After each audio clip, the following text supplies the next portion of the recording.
All right, welcome back to ABA exam review and the continuation of our BCBA practice question series where we're going through another set of questions together and breaking them down. If you're new to the channel, welcome. If you're returning, welcome back. Please like and subscribe. Check out behavioranalyst.study.com for all of our study materials, including our combo pack. When you pass your exam, please let us know so we can include you in the Sunday shout out. Work hard, study hard. Let's get going. Greg, your behavior technician, is implementing a full session DRL procedure to reduce the frequency of hand-to-mouth behavior. The session is 3 hours long, so the technician delivers reinforcement every hour if the client put their hand in their mouth less than 3 times that hour. What feedback would you give Greg? Pretty straightforward question, but it requires us to be very precise. So we're trying to determine what feedback we're going to give Greg. Greg is our tech. And the key here is we're using a full session differential reinforcement of lower rates of behavior procedure.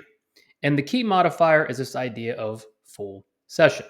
With the DRL, we are usually setting a criterion and requiring the client or learner to go below that criterion to get reinforcement. So when we add the idea of full session, what does that mean? Well, if we're trying to reduce hand-to-mouth behavior, and our session is 3 hours long, that means whatever criterion we set, the client has to go the entire session below that criterion. In Greg's case, they're delivering reinforcement every hour. So what is the issue here? What feedback are you going to give Greg?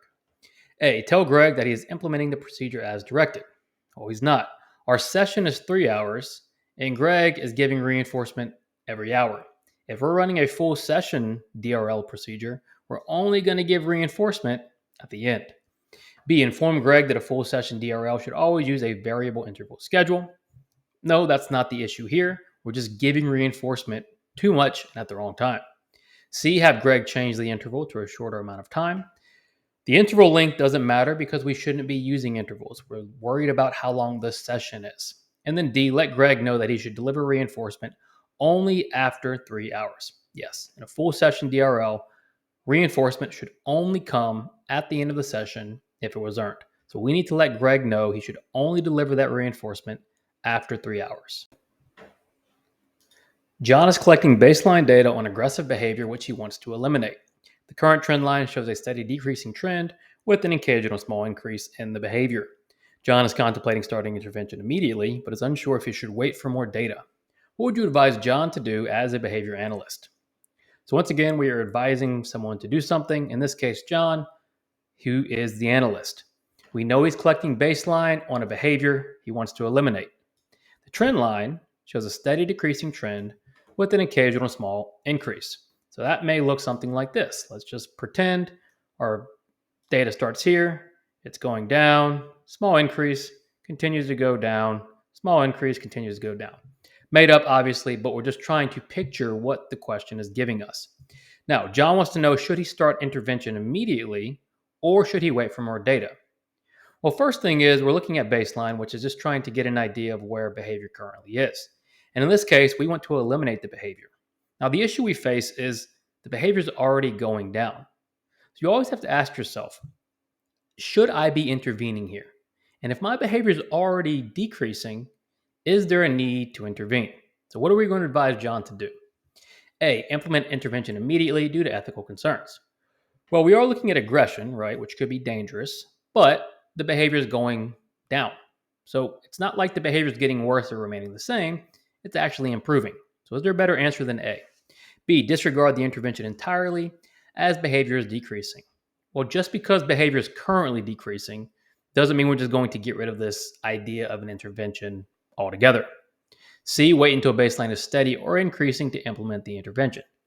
Yes, if John still believes he wants to take on aggression, he needs to wait to either the data is in a steady state where we don't have much change, or the data is back to increasing. So we're not going to intervene right now since it is already decreasing, but once we get a steady state or an increasing state, then we can go ahead and intervene. D, set a schedule prior to baseline and implement baseline on that schedule. You can have an idea in your head of when you want to start baseline, but we have to really go by what the baseline data are showing. If there's a clear need for intervention immediately, we might start a lot sooner than we thought. So what are we going to advise John to do? We're going to tell him to wait until baseline is steady or increasing to implement the intervention. A behavior analyst implements an intervention to increase appropriate greetings by a client. After introduction of reinforcement, appropriate greetings increase dramatically. When reinforcement is withdrawn briefly, greeting frequency drops, reinforcement is reintroduced, and the greeting behavior increases again. What describes what is occurring with reinforcement? All right, pretty straightforward question.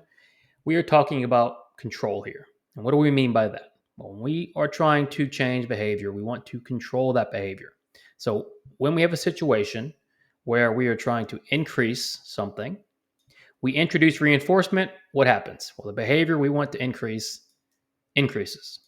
We remove reinforcement, it goes back down. We reintroduce, it goes back up. We are showing some sort of control over this behavior.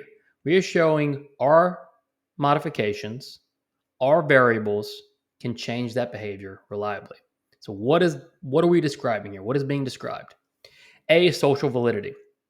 This behavior may be socially valid, it may not be. Socially valid, social validity has to do with the meaningfulness of the behavior change. We don't know anything about the meaningfulness in this situation, not necessarily what's being described here. B, functional control. Yes, we have functional control over this behavior through our reinforcement. We know we can reliably introduce reinforcement, behavior is going to increase, take it away, behavior goes back down. That's where we want to get with behavior. C, satiation. Satiation is when someone has too much of something, typically associated with motivating operations. C is not relevant here. D, philosophical doubt. Philosophical doubt is always questioning known knowledge. Obviously, not something we're looking at here. So what is described, what is occurring with reinforcement is going to be B, functional control. Very easy question here if we are fluent. If we're not fluent, C and D may start jumping out at you. And with fluency, you're not going to make a mistake of picking an answer that you really don't know, but it may look better than it actually is. A teacher implements a non-exclusion timeout procedure during class when a student engages in disruptive talking. The student remains in the classroom but moves temporarily to a designated seat away from peers for 3 minutes, unable to participate in ongoing activities. The teacher does not allow peers to move closer to the student during this time. What characterizes the use of a non-exclusion timeout? So we first start with timeout, which is a punishment procedure. We're trying to decrease behavior with timeout, and this is a known punishment procedure. And with timeout, we have several variations. In this case, we're using a non-exclusion. We know the teacher implemented this non-exclusion procedure because the student was disruptive. The student was in the classroom, was moved to a seat away from peers, and was not allowed to participate, and the peers were not allowed to move closer. So what part of what this teacher has done, or what the student has done, characterizes non-exclusion timeout? A, moving the student to a designated seat. Well, just moving the student to a designated seat is not necessarily the characteristic of a non-exclusion timeout. They could have moved the student to a designated seat in detention across the hall. B, not allowing the student to participate in ongoing activities. Not necessarily, because if the student was removed altogether, right, the student would not be participating, but that would not be non-exclusion. C, allowing the student to remain in the classroom. Yes, the student is in the classroom, but is then away from the peers for 3 minutes. And that more specifically than A sums up non-exclusion. They're allowed to remain in the environment despite the punishment timeout. So A is good, C is just better. D, disallowing peers from moving closer to the student. That might be part of the procedure, but that is not the non-exclusion part. Non-exclusion means we're not removing them from the environment where it happened. Which of the following scenarios most represents observer drift?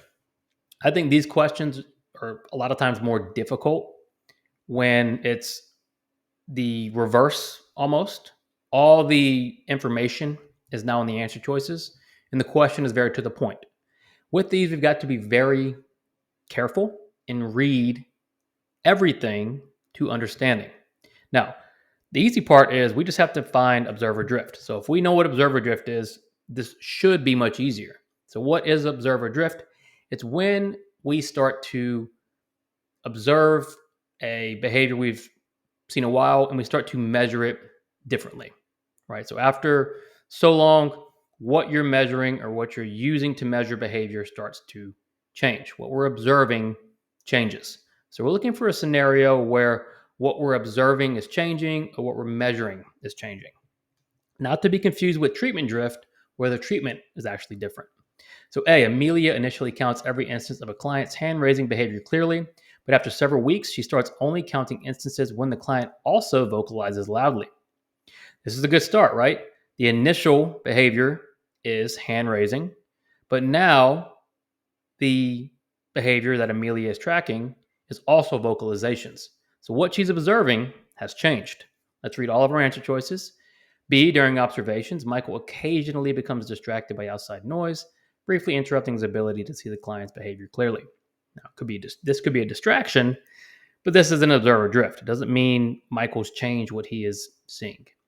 C, Shayla realizes she forgot her data sheet at the start of a session and decides to recreate the data from memory at the session's end. This is just not good practice, right? It's going to lead to probably accuracy errors, reliability errors, but it's not necessarily saying Shayla observed or measured the wrong thing. And then D, Marcus and Jasmine both record 8 instances of behavior, even though the behavior happened 6 times. Well, they both recorded the same behavior, they were just inaccurate. So they weren't necessarily drifting or engaging in an observer drift. The best scenario here is A. Amelia initially counts every instance of a client's hand-raising behavior clearly, but after several weeks, she starts only counting instances when the client also vocalizes loudly. Thanks so much for watching. Check out behavioranalyststudy.com for all of our study materials. When you pass your exam, let us know so we can include you in the Sunday shout-out. Work hard, study hard. See you soon.